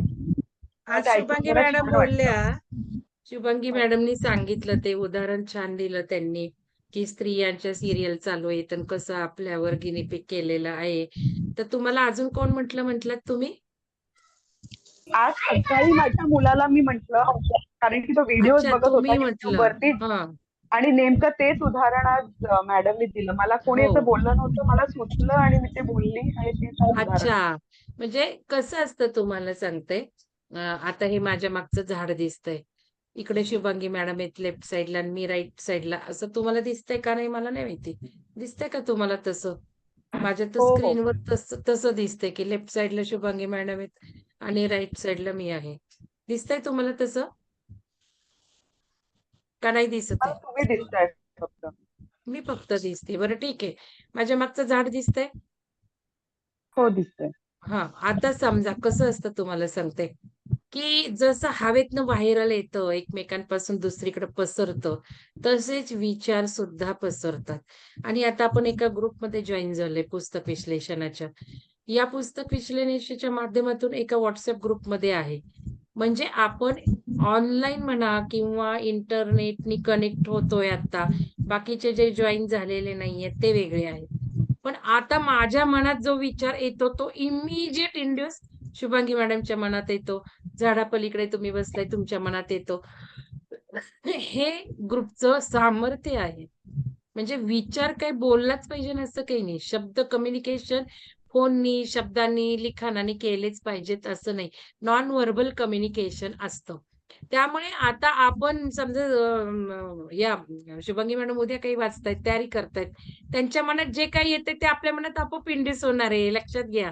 इतकं कनेक्शनचं सामर्थ्य आहे. कारण आपण 3 दिवस आज 4था दिवस त्यांना जॉइन होतोय आणि 4था दिवस जॉइन झाले. उद्या ते काही वाचताना मनात विचार येतील, आपोआप आपले ते ट्रान्समिट होणार आहेत. तर ही जादू आहे आणि हीच आता पुढं-पुढं आपल्याला या टाइपचं कम्युनिकेशन होणार आहे. म्हणजे आपण जे म्हणतो टेलिपॅथी. टेलिपॅथी म्हणजे की शुभांगी मॅडमला काय वाटलं आणि ते मला पोहोचलं असं नाही. तर टेलिपॅथी म्हणजे शुभांगी मॅडमला काय वाटलं, ते आपण आता 60-65 जण जॉइन झालो आहोत. त्याच क्षणाला 60-65 जणांना शुभांगी मॅडमच्या मनातलं पोहोचणार आहे. आणि इथपर्यंत आता हे सुरू झालेलं आहे काही-काही ग्रुपमध्ये. आणि त्यामुळेच आमच्या साधकांना आणि बऱ्याच ह्यांना अनुभव येतायत. मनात येत्या क्षणीच हे पसरतंय. तर हे तुम्हाला आता उदाहरण तुम्ही बघितलं, की तुम्हाला काही माहिती नसताना तुम्ही बोलून गेला. कदाचित शुभांगी मॅडम तयारी करताना म्हटले असतील, की हे उदाहरण देऊ आपण. असं ते आहे. तर मॅडम काही बोलायचंय तुम्हाला शुभांगी मॅडम यावर? हे बरोबरच आहे. आपण विश्वातल्या संबंध एक नेटवर्क आहे विश्वामध्ये, पूर्णच ब्रह्मांडामध्ये. आणि जसं तुम्ही म्हटलात, की हे मनात जे प्रश्न आले, आता असं अनेक वेळा असं पण होतं, की हे तयारीमध्ये हे उदाहरण नसतं डोक्यात. ठीक आहे. पण तुमच्या विचारातून ते नेटवर्कला म्हणजे आपण आपण कॉम्प्युटरचं साधं उदाहरण घेऊ. मी मोठ्या सर्व्हरला म्हणजे जे मूळ आहे तिथे जोडलेली आहे. मी सरेंडर करते शेवटी, की ठीक आहे तिथून जे येईल ते मी तयारी तर 100% केली आहे बुद्धीच्या पातळीवरती. परंतु जे माझ्याकडून बाहेर पडणार आहे, ते सरेंडर मी केलंय हायर एनर्जीला आणि त्या एनर्जीला सांगितलं, की तुला योग्य ते लोकांपर्यंत आपल्याला आता पोहोचवायचंय. अशा वेळेला ज्यांचे जे प्रश्न येतात, ते प्रश्न परत तो सर्व्हरच पुन्हा घेतो. कारण तुम्ही त्या सर्व्हरलाच टाकलेलं असतं नोइंगली, अननोइंगली. आणि मग सर्व्हर बरोबर तेच पाठवतो माझ्याकडे, जे मलाही माहीत नसतं, की ह्या माणसाचं हे उत्तर आहे. सो ही अशी एक असा एक खेळ आहे म्हणू आपण किंवा प्ले आहे हा, की हे सायंटिफिकच आहे. पण हे असं घडतं. हे संबंध युनिव्हर्सल नेटवर्किंग आहे. आणि त्या नेटवर्कमध्ये आपण सगळे आहोत.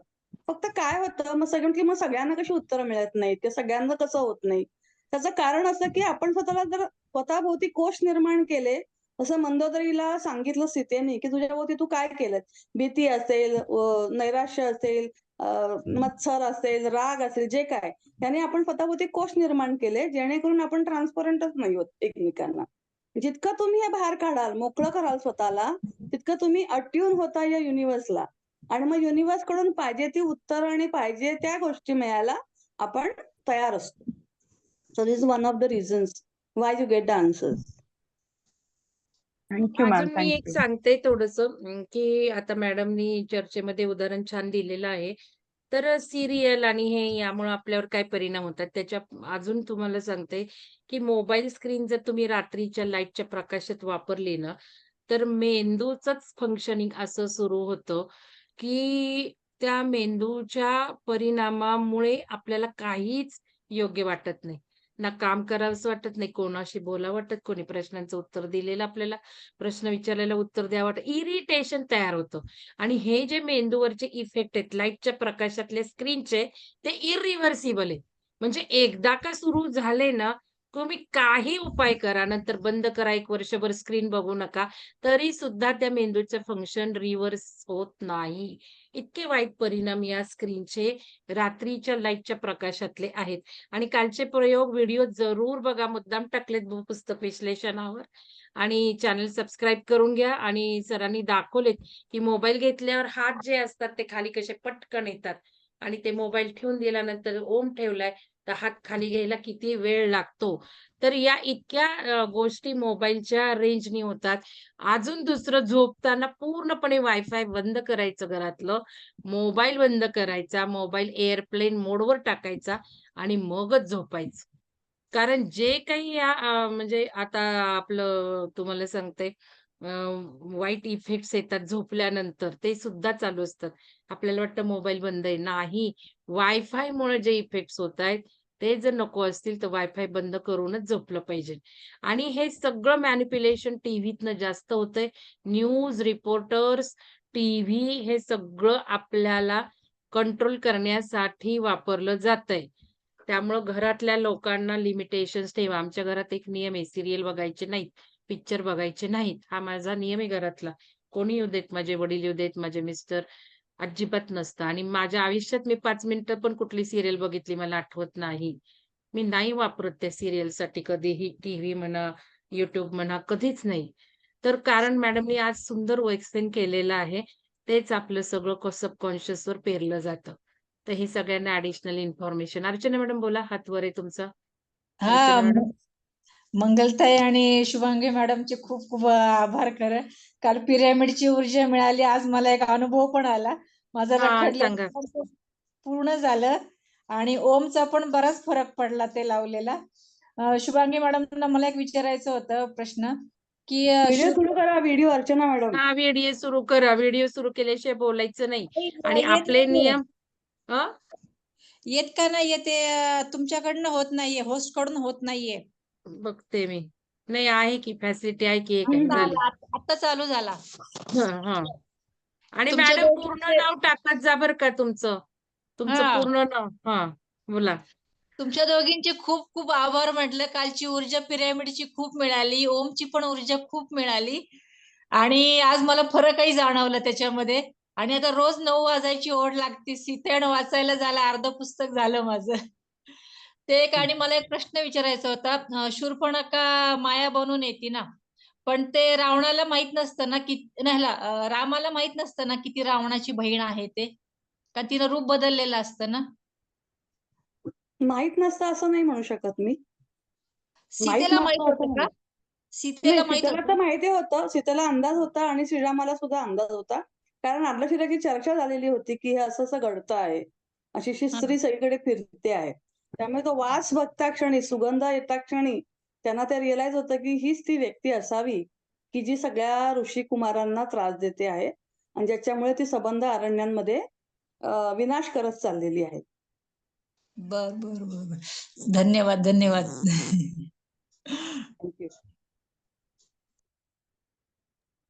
धन्यवाद अर्चना मॅडम. अजून कोणाला विचारायचंय क्विक क्वेश्चन? कोणाला विचारायचंय? कोणाला विचारायचंय का? कोणतरी आहे? अनुराधा मॅडम बोला. अनुराधा मॅडम बोला. हो हो.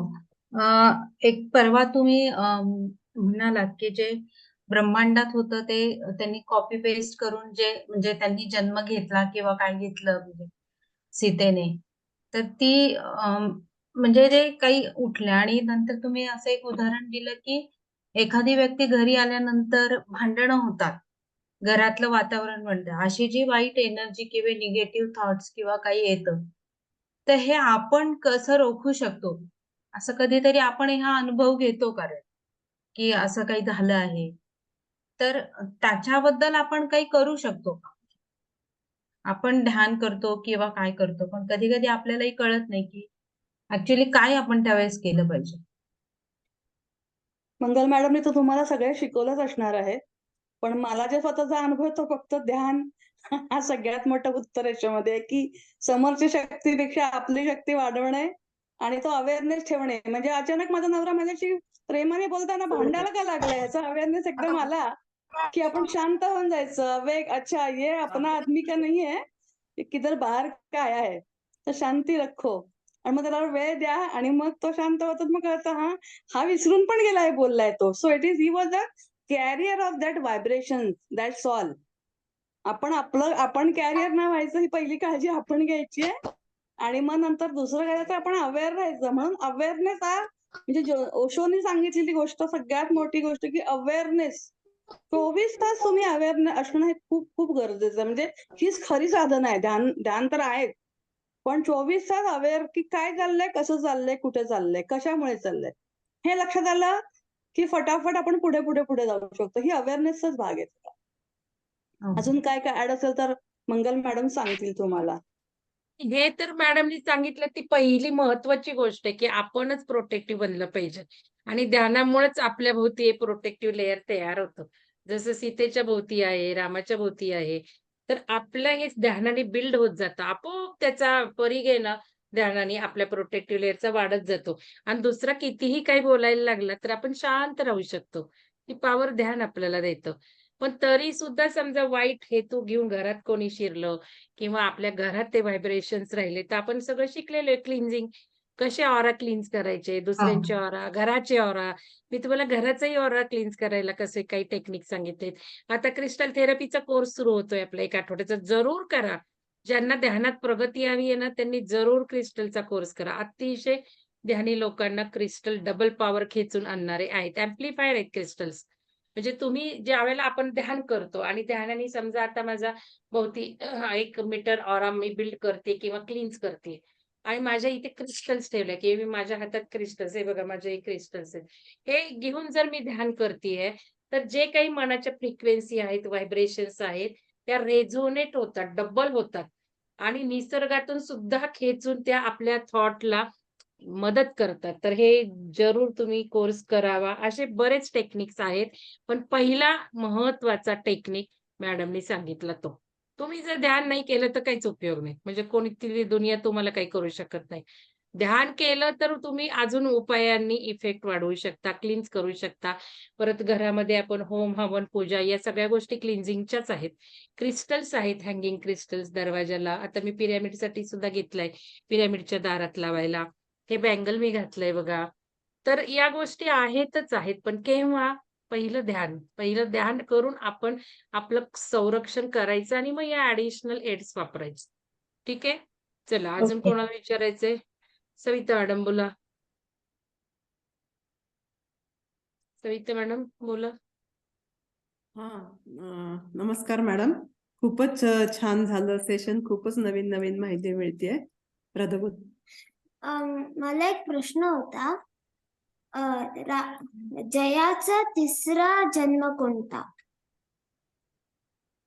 आता ते सगळं ऐक तू पूर्ण. शेवटच्या दिवशी सांगणार. थांबा ना, पुस्तक काही संपलंय काय हं? हळू-हळू चाललोय ना आपण. हां, आणि सांगणार मी तुला. नक्की सांगणार तू उत्तर. वाचलंय म्हणजे तूच सांग बरं उत्तर. सांग बरं उत्तर. तुला माहिती असेल तू पुस्तक वाचलंय ना? अं, आठवतंय नाही? का? थोड्या दिवसांपासून मग खूप प्रश्न कसा आठवला? प्रश्न कसा निर्माण झाला? बरं आपण करणार आहोत मॅडम, घेणार आहेत पुढे-पुढे. अजून 2 कोणाला अवतार तर विचारायचं? कळले म्हणजे पहिले 2 अवतार तर कळले. रावणाचा आधीचा कळला. तिसरा तिला कोणता असा प्रश्न होता. आज मंगळवार आहे, हो. तुला गुरुवारी नक्की करेन. तो पण तू पण अभ्यास कर ना. बघू कोण उत्तर देते. हां, तू चालेल. देते का मी देते? हं? चालेल चालेल ओके चला अजून ओके कोणाला विचारायचंय? प्रेरणा पाटील हा बोला प्रेरणा मॅडम. त्यांनी हात वर केला होता का? प्रेरणा मॅडम आहात का तुम्ही? मी बघितलंच नाही नाव प्रेरणा मॅडमचं. नाहीयेत आहे बहुतेक. मॅडम, आहे पण का? हात मग नाही वर केला. ऐकते बरं बोला की मग. बोला काहीतरी. ऐकते. काहीतरी बोला मला की. मला ते जनक बाबांचं विचारायचं होतं. हा. कारण हे जे आहेत म्हणजे राम सीता हे तर देवाचेच अवतार होते आणि ते जन्म घेत होते. तर जनक बाबांचा पण नंतर जन्म असं पुनर्जन्म झाला होता का त्याच्यानंतर?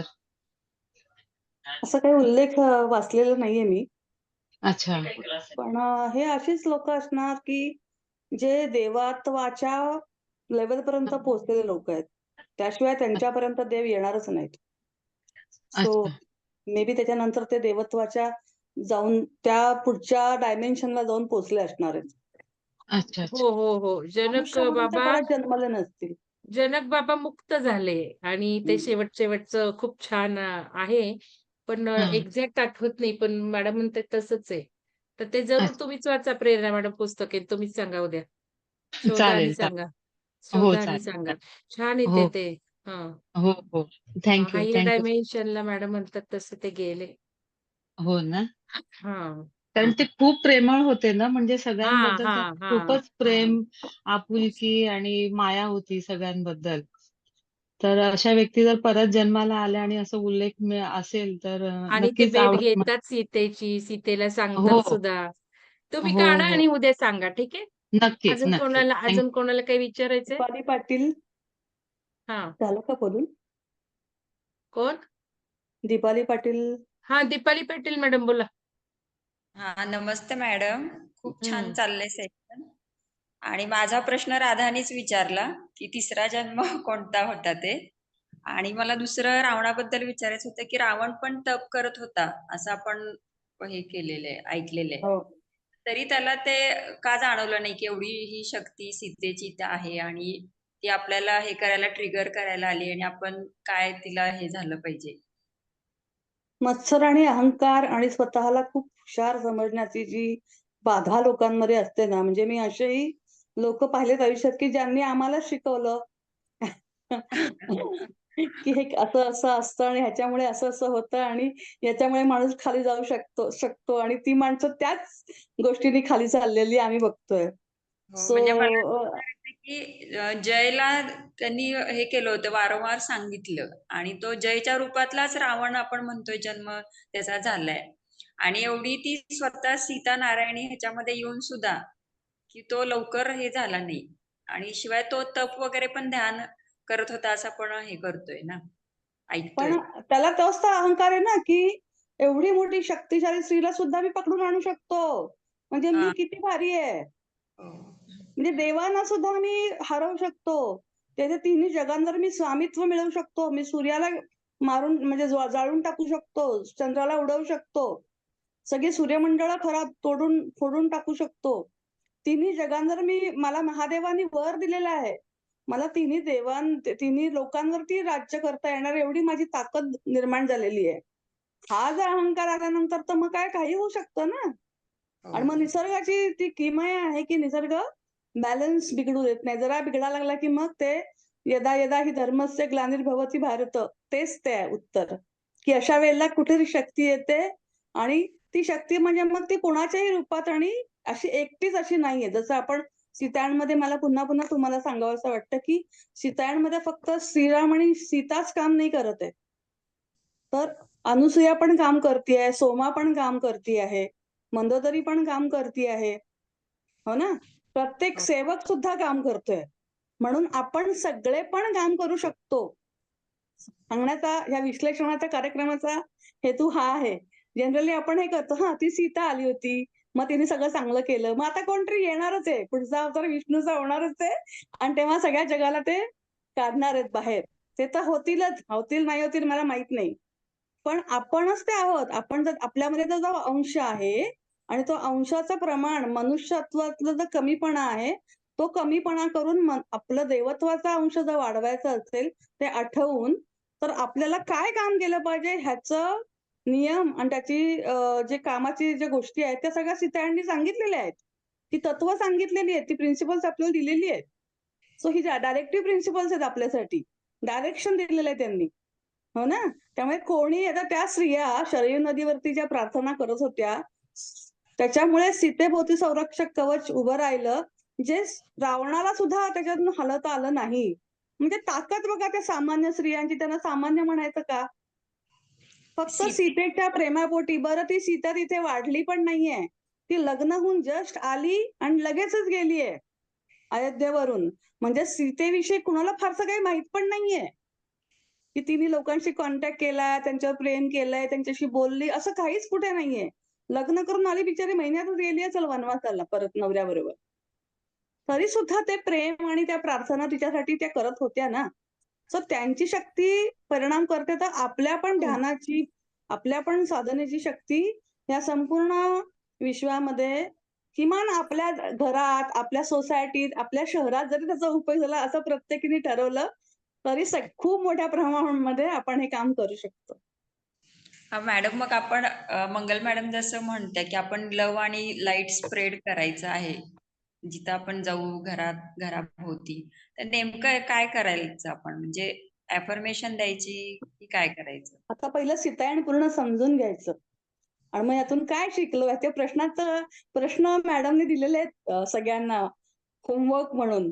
बक्षीस मिळव न मिळव, पण आपण ते लिहून काढणं फार गरजेचं आहे, कारण ते आपल्यासाठी बक्षीस आहे. की म्हणजे हे जर तुमच्या मनात मनापासून प्रश्न आला असेल, तर मी म्हणेन की या 4 दिवसामध्ये मी काहीतरी मिळवलं, की तुमच्याकडे हा प्रश्न आला, की आता मग आम्ही काय करू आता? म्हणजे आपल्याला मला न्याय मिळाला असं मी म्हणेन 4 दिवसात. आपल्याला काहीतरी इम्प्लिमेंट स्वतःला करायला पाहिजे ना रोजच्या येस, रोज. येस. हा. तर आपण आहे ना, मंगल मॅडम ज्या अर्थी हा प्रोग्राम ठरवला, त्याचा अर्थ त्यांच्या डोक्यामध्ये काही संकल्पना असणार आहेत. आपल्याला त्याला फॉलो करायचंय. एवढंच. मनापासून करायचंय, एवढीच अपेक्षा आहे. आणि ते त्यांच्या स्वतःसाठी असं म्हणत प्रश्न होते. आहे तो, तिसरा प्रश्न आहे. तुम्हाला उत्तर द्यायचंय तिसऱ्या प्रश्नाचं. आणि एक्झॅक्ट काय करायचं म्हणजे हे बघा, आपलं आयुष्य बदलाचं अत्याधुनिक शास्त्र. काय विचार? तुम्ही जर विचारच ठेवला प्रत्येकाबद्दल प्रेमाचा आणि प्रत्येकाबद्दल आपण लाईट देतोय त्यांना, म्हणजे काय? ॲक्चुअली आत्ताचं लव्ह म्हणजे लाईटच आहे. आपण जे हे लिंग्विस्टिक मीनिंग बघतो लव्हचा, तो नाहीये. लव्ह म्हणजे लाईटच आहे. हे पुढे-पुढे तुम्हाला मी सांगणार आहे. म्हणून लव्ह अँड लाईट म्हणतीये. मी तुम्हाला तर कालचं एक उदाहरण सांगते.